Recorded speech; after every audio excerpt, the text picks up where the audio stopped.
Well, obviously you've got you know, kind of a calm demeanor at most times, it seems like, but you got pretty excited after the fight. So talk about kind of what the emotion was earning your UFC win.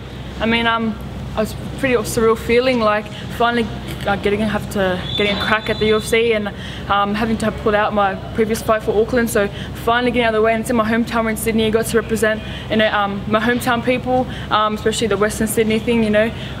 But it was awesome feeling getting that win. I was like attacking the subs. I was going for everything. My heart was on the line, you know.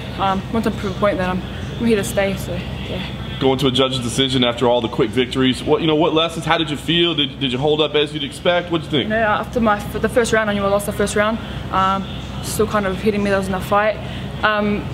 Once I lost that first round, I was like, fuck, stuff this. I'm not losing the second, third. If it goes to decision, then you know, the one thing I learned from the other boys' experience in our team is if it leaves in the judge's hands, it might not go your way. You might think it does, and it completely doesn't. So I'm happy to have won the second and third round, or at least I know that I've won the third round, and take that win home.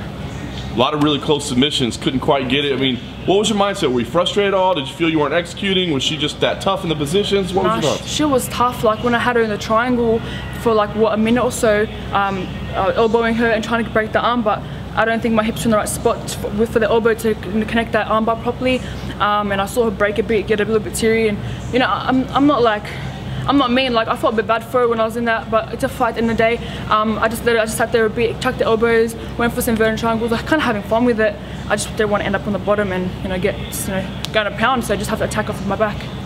Pretty flawless performance, other than the weight. You know, that you missed it. Talk about that. I mean, what happened, and how do you make sure you don't find yourself in that position? Yeah, I was happy that I got the chance to apologise to Alex and her team. Like no one deserves to be having to accept a fight on, especially being 4 pounds over. I've made strawweight many times. It's my first time missing weight. It's uncomfortable to talk about this type of thing, but like yesterday I got my period just after my weigh-in and I drank some water.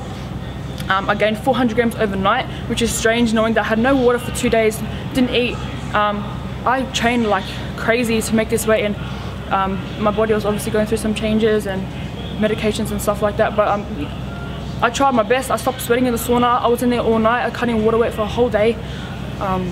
It was at the start, it was awesome, it was gradual. I was sweating, you know, everyone feels like crap in the sauna and the hot bath. Sweatsuit on, the boys are sweating and I'm not. That scares me. And you know, you get the cramped hands and I couldn't even move. Had my boyfriend, my training partner, Suman, like walking me to the bedroom and you know, having to go see a doctor in the morning because I couldn't cut any more weight. And of course it's embarrassing. I'm on a world stage. It's not professional, and I can accept that I made that bad choice. Not the choice, but that happened to me. So I just got to learn from the next time and take that into consideration. Possibly move to flyweight if I want to avoid that, because I know that we'll never miss flyweight. You know, I'm pretty small. I can make that easy. So yeah. Cool. And last thing for me, I mean, obviously I'm sure you want to enjoy this moment and soak it in, but I mean, what do you want to do? What comes next? You want to get back in right away? You want to wait a little bit? What's your thought? I mean, like, I just want to wait. You know, I want to see some specialists, dietitians, whatever it is, so that I'm healthy. And if I do want to go back to strawweight, stay at strawweight, then I'm doing it the right way. I'm not starving myself. I'm not having to do this again and embarrass myself. And you know, that's my 30% gone. So, but you know, we'll see how we just take it day by day. And I got my managers and my training coaches and my coaches and stuff to help me get where I want to be. One of the other funny stories going to this week is obviously this fake Twitter account that's been going around. The UFC have been retweeting it, and everybody's trying to be. Everyone's curious about you, so they're giving it a follow. How do you feel about that being out there? You know, the thing is, the other week, someone messaged me like random, like a fan on Insta, and they're like, "Hey, is this your account?" And it was like really childish comments saying like, "Hey, Skype me for, message me for a Skype and a podcast and this and that," and I was like, that sounds like a 12-year-old. Like they're talking like, "Hey guys, message me," and I was like. Anyway, like I let it slide for a little. There's more posts and calling up fighters, and I was like, people think it's me. And then I saw that UFC mentioned that Twitter account, and I was like, guys, stop, I'm over here.